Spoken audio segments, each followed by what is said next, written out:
Welcome to part 1 of Invisible Monsters by Chuck Palahniuk.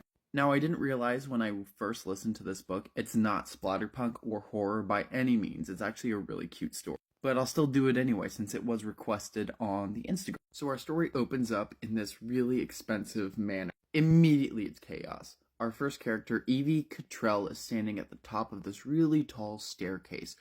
Her dress had been burnt off and all that's left is the wire, underskirt, the hoops and everything. Her hair is singed, makeup is running down her face, she's sobbing, she has a rifle in hand, and she looks pissed. At the bottom of the stairs is our other character, Brandy Alexander, a bombshell of a woman, laying at the bottom of the steps, bleeding profusely. She had just been shot by Evie Cottrell. Our main character, who is not named, she just stands there silently staring at the chaos. There's a fire blazing in Evie's bedroom upstairs, so there's fire burning the roof, creeping through the wallpaper and starting to burning up the curtain.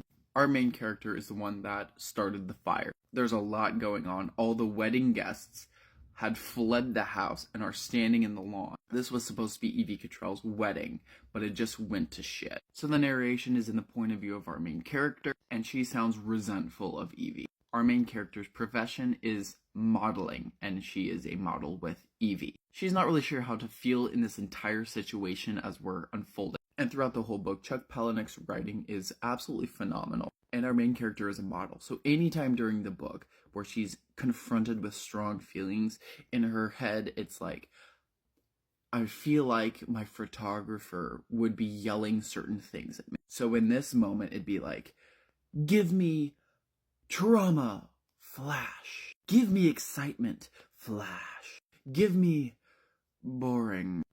Every time there is emotions to be portrayed, it's give me this, give me that.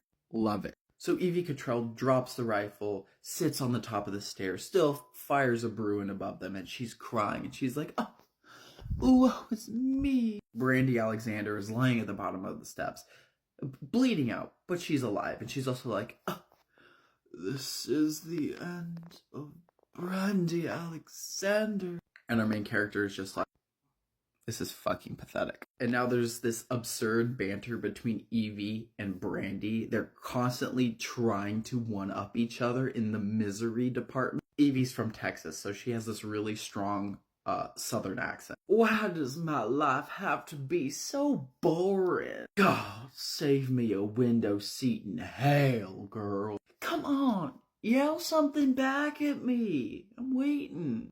Brandy Alexander is going to die now. My life just sucks so bad. No one ever likes me. The pain is great. And our main character is like, both these women are fucking pathetic. Everything is me, pick me. I'm main character syndrome. It's this constant flashy show of I'm important and I'm special. And our main character is just like, I'm tired of it. Chuck Palahniuk's writing, again, is very girly pop. And his writing is so descriptive of clothing and fashion and style and emotion.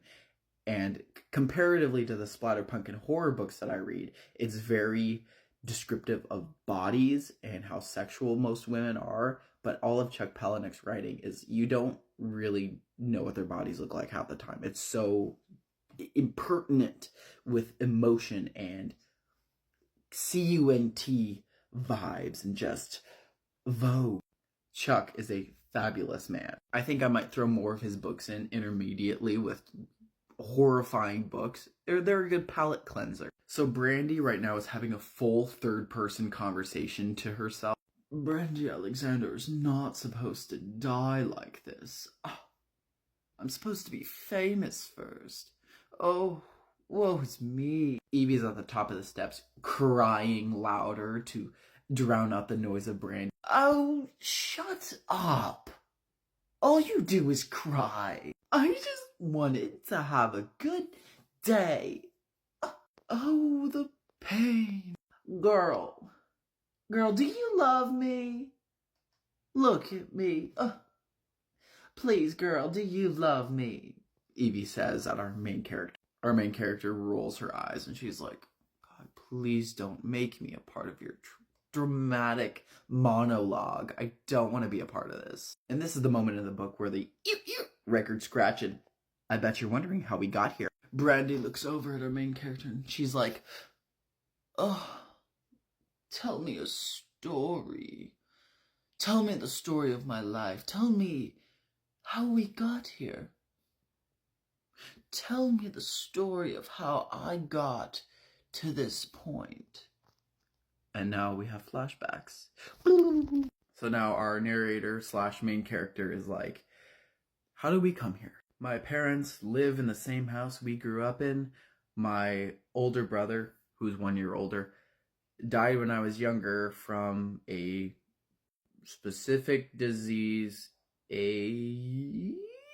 I don't know if specific words will get me in trouble, but my Yas Queen brother died of that disease. I married a detective, a police officer, vice operative, private investigator, Manus Kelly, and I became a fashion model. That is what we know about our main character. So this story kind of jumps around a lot from past, present, current things that are happening. So our right now circumstance is in this chaotic scene that we opened up with. Our main character will take us in the past and kind of loop the story around to how we got here. So now we bounce to another instant in British Columbia where our trio of kind of main characters in the story, Brandy Alexander, our main character, Nameless, and a man named Seth Thomas, are touring a very rich house. They pull off these scams to fund the expenses of their little gig, their travel.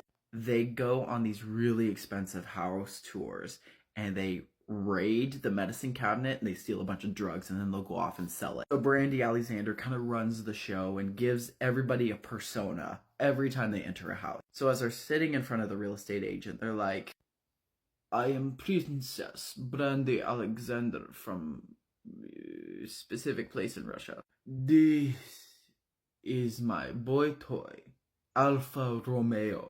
And this, points to our main character, this is Miss McIsaac. She is my, some specific title they get. Mrs. McIsaac wears a veil because she is mute. She does not speak.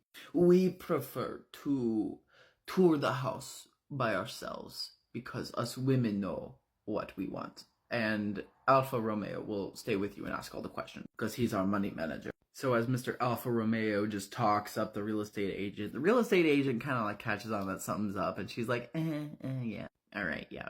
So Alfa Romeo distracts the real estate agent while the two girls go up to the master bedroom. They raid the jewelry, they raid the makeup, and they raid all the medication. Valiums, Percodans, and all that. Female hormones, or if there is any like estrogen or progesterone or any of that, they're like, yes.